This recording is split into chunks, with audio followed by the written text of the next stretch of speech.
વચ્ચે મારે પ્રવીણભાઈ જોડે ઇન્ડિયાથી વાત થઈ, આપણી આ શિબિર જ છે, બધી સ્પિરિચ્યુઅલ વાતો જ થશે. ગુજરાતમાં પાંડુરંગ દાદાએ કાર્યની શરૂઆત કરી અને બધા લોકોએ સર્ચ કર્યું કે કોણ યુવક એવા છે જે આ બધું સંભાળે. મારી ઈચ્છા એવી છે પ્રવીણભાઈ શોર્ટમાં એમનો થોડો અનુભવ કે પાંડુરંગ દાદામાંથી કેવી રીતે એક્ઝિટ થયા. દાદા તો પરફેક્ટ હતા, પણ કઈ કક્ષાનો સોલ છે પ્રવીણભાઈ, તો મારી ઈચ્છા એવી છે કે તમારો અનુભવ શોર્ટમાં શેર કરો તો અમને ખૂબ આનંદ થશે. પ્લીઝ પ્રવીણભાઈ. આ કક્ષાની મુમુક્ષુતા મેં જોઈ જ નથી. એટલી બધી પોસ્ટ ને બધું આપતા હતા, પણ એમને ખબર પડી ગઈ કે આખું સ્પિરિચ્યુઆલિટીનું દર્શન નથી, એ પ્રવીણભાઈ પોતે શેર કરે.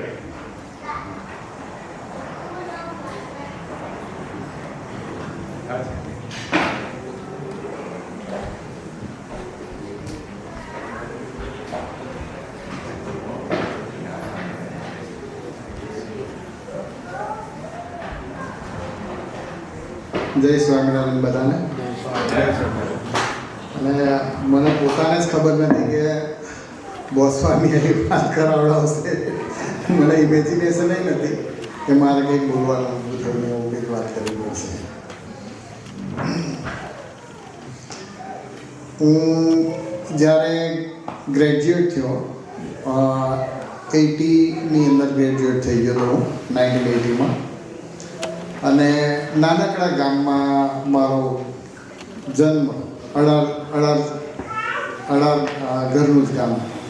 અને તે વખતે સ્પિરિચ્યુઆલિટીની અંદર બધા અમારા ગામમાં આવે સ્વાધ્યાય ભાઈઓ, તો બધા ગામમાં બીજા બધા છોકરાઓ આમ તેમ બેસી રહ્યા હોય, આવે તો ભગવાનની વાતો કરે. તો હું ને અમારા એક બીજા મિત્રો કે ભાઈ આપણે ભગવાનની વાતો થાય છે તો આપણે સાંભળીએ, આપણને આ બે વસ્તુ જાણવા મળે.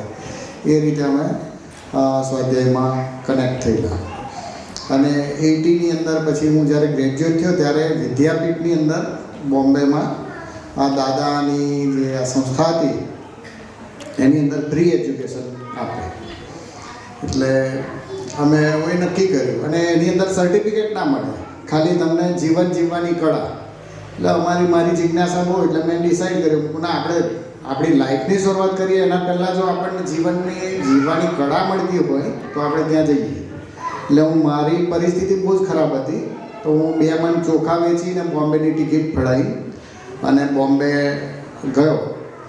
બીજા હરિભક્તો જે હતા તે એ લોકોના સ્વાધ્યાયના એ મને કહે ભાઈ અમે તમને પૈસા આપ્યા, પૈસાવાળા. મેં કીધું કે ભાઈ મારે પૈસા કોઈના જોતા નથી, હું મારી પોતાની રીતે જ જીવવાવાળો વ્યક્તિ છું.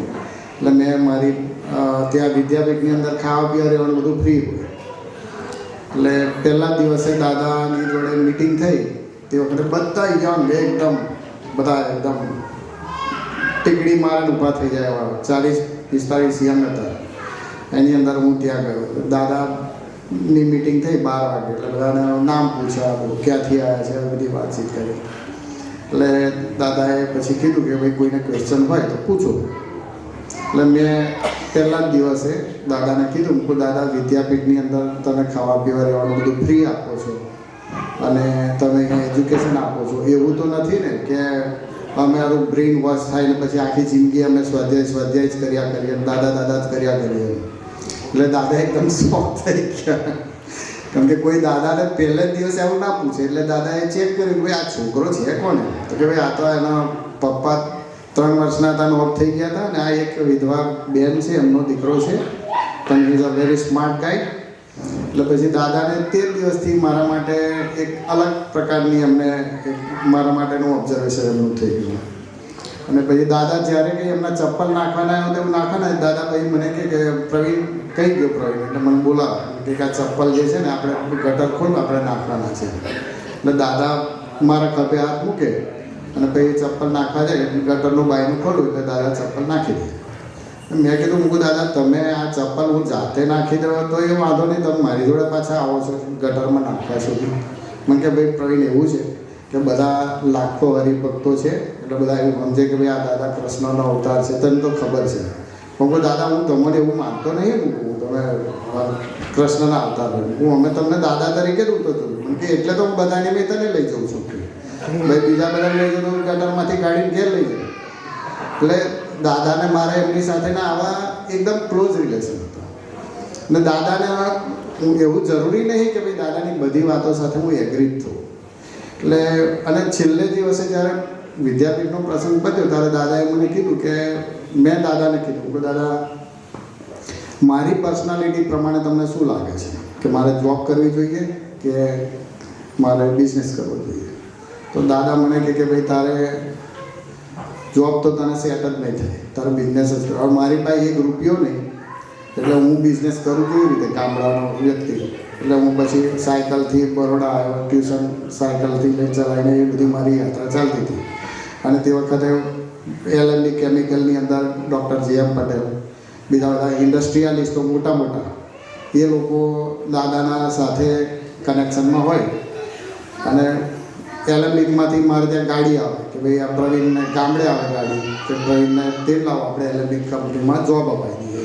એટલે JM પટેલને એવું થાય કે ભાઈ દાદાને હું કહી શકું દાદા વિદ્યાપીઠના એક છોકરાને મેં જોબ અપાઈ છે.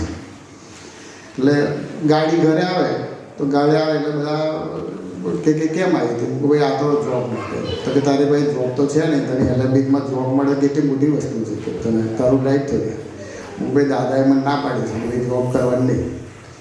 કે હું પછી એમાં કનેક્ટ ના થયો. પછી દાદાની એક ઓર્ગેનાઇઝેશન ચાલુ કરવાનું હતું. એટલે દાદાએ કીધું કે ભાઈ એટલે બધા ટ્રસ્ટીઓ ભેગા થઈને કે ભાઈ તમે ફ્રેન્ડે આ ઓર્ગેનાઇઝેશનમાં તો કામ કરી શકશો ને? વાહ, હું એમાં કરી શકીશ. કે તમને આ ઓર્ગેનાઇઝેશનમાં અમે તમને કેમ કે તમારે સ્વાધ્યાયનું કામ કરવું છે તમે કરો, ઇટ્સ ઓકે. એટલે એ ઓર્ગેનાઇઝેશનમાં હું કનેક્ટ થયો. અને ઝીરોથી જમીન લીધી એના પછીથી ત્યાં કન્સ્ટ્રક્શનથી માંડીને ત્યાં ITI જેવી આખું મોટું ઓર્ગેનાઇઝેશન, આજુબાજુના ગામડાની અંદર બધી જગ્યાએ સ્વાધ્યાય પ્રવૃત્તિ, ઇવન બરોડા ગુજરાત સુધીની બધી પ્રવૃત્તિઓની અંદર હું પોતે ઇન્વોલ્વ હતો. અને દાદા એ સંસ્થામાં જ્યારે આવે ત્યારે દાદા 15 મિનિટ દૂર હોય, કેમ કે એ સંસ્થાનો રોડ હોય ને દાદા ત્યાં ઉતરે. અને પછી દાદા મને ખભે હાથ મૂકીને બોલે કે પ્રવીણ કોણ કોણ આવે છે રેગ્યુલર, કોણ નહીં આવતું. એટલે દાદા બધો રેકોર્ડ મેં દાદાને કહ્યું, કેમ કે શોબાજી કરવાવાળા વધારે લોકો હોય અને રિયલમાં ભક્તો ઓછા હોય. આ બધું મેં જોયું. પછી જ્યારે દાદાની અંદર જ મેં પોતે એવું જોયું કે દાદા તો બિઝનેસના માઇન્ડથી જ ચલાવે છે, ત્યારે મેં એ ઓર્ગેનાઇઝેશન છોડી દીધું. ત્યાર પછી મને ટ્રસ્ટીઓએ બહુ કીધું મને કે ભાઈ તું અહીંયા આગળ રહે, દાદા હવે ફરી આવે તો અમે કહીએ હું, કેમ કે અમારું બધાને ફેક્ટરીઓ છે, તું કે પગાર આપીએ તને પૈસા મહિને તારા 10,000-25,000 જોતા હોય તો અમને તો એવું માનશું કે 5,000નો મેનેજર રાખ્યો છે. તો અમે 7 જણા થઈને મેં કીધું કુકુર તમે હજુ ના સમજ્યા, દાદા લાખોમાંથી મારું સિલેક્શન કમ કર્યું હશે. તો હું મારી પર્સનાલિટી જુદી છે, પણ મેં હવે સંસ્થામાં હેલ્પ કરવા આવીશ 6-8 મહિના. મને બીજો કોઈ છોકરો હોય તો તમે રાખી લો. એટલે કહેવાનો મારો મતલબ એટલો છે કે જઅહીં આગળ શ્રદ્ધાની અંદર જ્યારે પૈસા ઘૂસી જાય ને ત્યારે વ્યક્તિએ સચેત થઈ જવું જોઈએ. અને આ જે સત્ય છે એ વિરલાઓ જ આ કરી શકે છે. આજે શું છે કે આપણે એકબીજાના સંબંધો ને આ તે મારું આમ થશે તેમ થશે, નેવર ઇફેક્ટિવ. એની હાથે કોઈ જ લેવા દેવા નહીં. આપણે આપણા અહીંયા સંસ્થામાં જ્યારે આવું થયું, હું પહેલાં પ્રબોધ સ્વામીના ગ્રુપમાં જ જતો હતો 6 મહિના અને ટ્રસ્ટ મૂક્યો.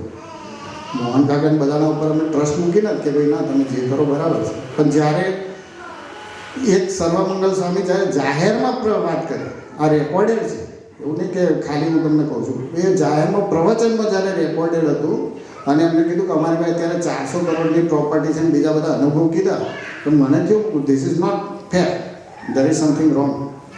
અને મેં મોહન કાકાને રૂબરૂ જઈને કીધું, હું મારા ભાઈ બેવ ગયા, તો મોહન કાકા 2 છોકરા લડે તો તમે બેવને સાંભળો છો કે ખાલી એકને સાંભળો? તો કે આમ છે ત્યારે મેં કહું નો સોરી, હું હવે આ ઓર્ગેનાઇઝેશનમાં ગયો. કેમ કે સત્યની જોડે ઊભા રહેવાવાળા જે હોય એમાંના આપણું આખું ગ્રુપ એ છે. અને એના માટે મને એ દર્શન પાછું મેં પોતે પાછો આ વસ્તુ હરિધામ હોઈ ગયો હતો લાસ્ટ યર. અને મેં આ વસ્તુની જ્યારે વાત કરી, આપણા સ્વામીજી છે Prem Swarup Swamiji, not a single word for that negativity. હું પાછું ટેસ્ટિંગ બધું કરું છું મારી રીતે. તો મેં એમના પાસે પણ એ વસ્તુ નહીં કહી. ત્યારે મને થયું કે ના, સાચા સંત જે છે સ્વામીજી જેની અંદર પધારેલા છે તો એ આપણા સ્વામીજી છે.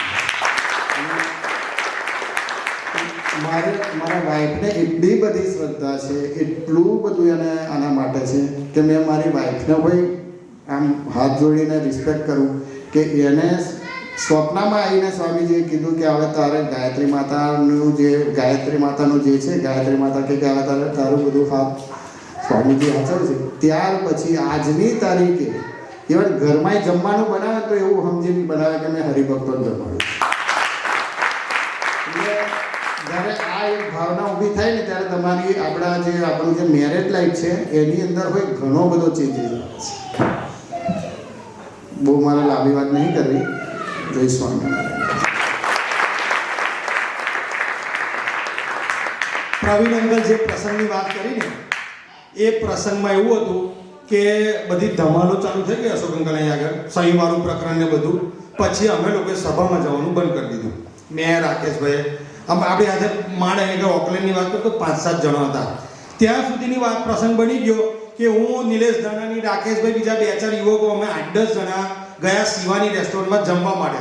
તો પેલા નિલેશભાઈ ધાનાની, જેમણે આપણી આજુબાજુ યુવકોના ટોળા ફરતા જોયા હોય એક ટાઈમે જ્યારે ભેગા હતા ત્યારે, એ 8-10 જણાને જોઈને એ માણસની બી ધીરજ આવી ગઈ અને અમે ચાલતા શિવાની રેસ્ટોરન્ટ તરફ જઈ રહ્યા હતા તો મારી બાજુમાં આવી ગયા પેરેલલ અને મને કે ચિરાગભાઈ આપણી સાથે કોઈ જ નહીં કે look at the psychological damage શરૂઆતમાં જે થયું તે નિસહાય થઈ ગયા હતા આપણે. પણ એવા ટાઈમે બી પ્રેમ સ્વામીને આપણે બોલ લેવા માટે કોઈ વાર ફોન કરીને તો પ્રેમ સ્વામી કે તમે ચિંતા ના કરો, તમે તમારી સચવાય ને એટલા બધા ભક્તો હશે તો આપણને એવું થાય કે આ કયા મંગળના ગ્રહની વાતો ચાલે છે. આપણી પાસે કોઈ છે નહીં. કારણ કે પેલું નગીન શેઠની એક મેં ગોષ્ઠી સાંભળેલી, તેમાં નગીન શેઠના સ્વામીજી પૂર્વાસરના મામા થતા હતા, રાઈટ ને, સાધક સ્વામી. તો જ્યારે સોખડા આવ્યા સ્વામીજી ત્યારે 68-70 સાલમાં કોઈ હરિભક્તો નહીં, 5-7 જણા માંડ સ્વામીજીને મળવા આવે. એમાં નગીન શેઠ આવે. તો નગીન શેઠને સ્વામીજી એવું કહે કે આજે આપણી સાથે કોઈ નહીં, પણ લખી રાખ એક ટાઈમ એવો આવશે કે છાણી સુધી લાઈનો પડશે. તો નગીન શેઠ એવું કે હું મનમાં વિચારું કે આ મોમો ગોડો થઈ ગયો લાગે છે.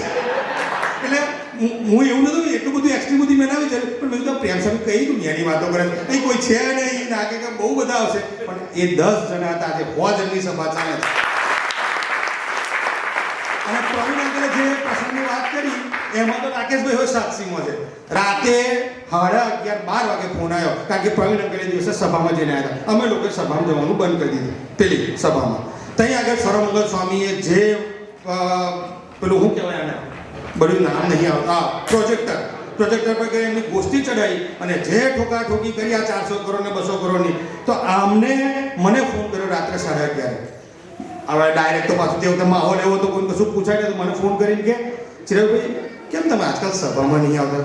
બધું પ્રવીણ અંકલ હવે બહુ ડીપમાં જવાયું નહીં, પણ ના મને માફક નહીં આવતું. એટલે ચિરાગભાઈ આજે મેં સભામાં જે વાતો સાંભળી ને એ જોઈને મને એવું થાય છે કે અહીં આગળ ભગવાન ના હોઈ શકે. લો, જેણે થોડુંક પણ મગજ વાપર્યું છે ને, થોડુંક બી, એને બી સત્ય ભગવાને અંદરથી પ્રકાશિત કર્યું છે. આ પેલા પાર્થભાઈ ક્રાઇસ્ટચર્ચના બેઠા છે, ક્રાઇસ્ટચર્ચથી ફોન આવ્યો એક દિવસ મને, મારે એમની તો હું લેવા દેવા, કોઈ 2-4 વાર શિબિરમાં કંઈ ભેગા થયા હશે તો કે ચિરાગભાઈ આપણા સેક્રેટરી કે ગોષ્ઠી એમની ચડાવે છે મૂકે છે ત્યારે બહુ જ કે બધી નેગેટિવ વાતો હરિધામની કરકટ કરે. તા શું કરવાનું? મેં જો ભાઈ તારી અત્યારે ચાલે છે પીઆરની ફાઇલ કઈથી? દીપક કાલિદાસ કઈથી? હમણાં ચૂપચાપ છાનો માનો પડી રહે, જેટલી સભા ભરાય એટલી ભર. પણ મેં કીધું એક વાર આ ચંગુલમાંથી છૂટે પછી ઓકલેન્ડ આવીને નક્કી કરજે. તો એ હોય બચી ગયા. જેને થોડુંક 2% બી હિંમત રાખીને કે મારે આમાંથી આ પ્રપંચમાંથી છટકવું છે, એને ભગવાને રસ્તો બતાવી દીધો. બોલો.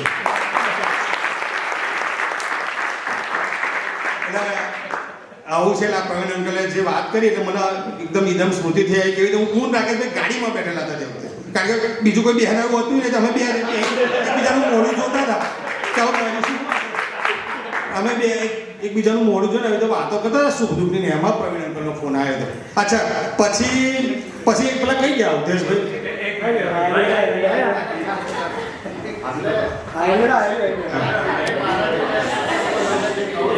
ઉભા રહો.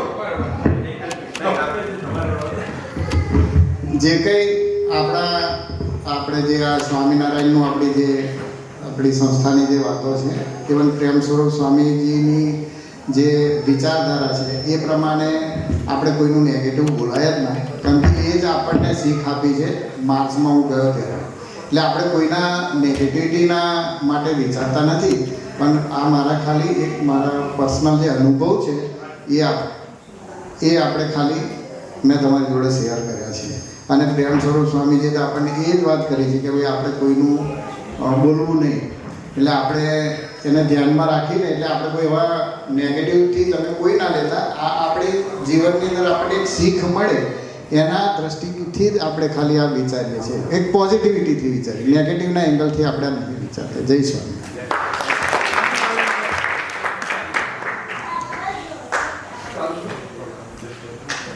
હવે આપણે પૂજ્ય બોસ સ્વામીને પ્રાર્થના કરીએ કે આપણને સરસ માર્ગદર્શન કરવા. વધારે પૂજ્ય બોસ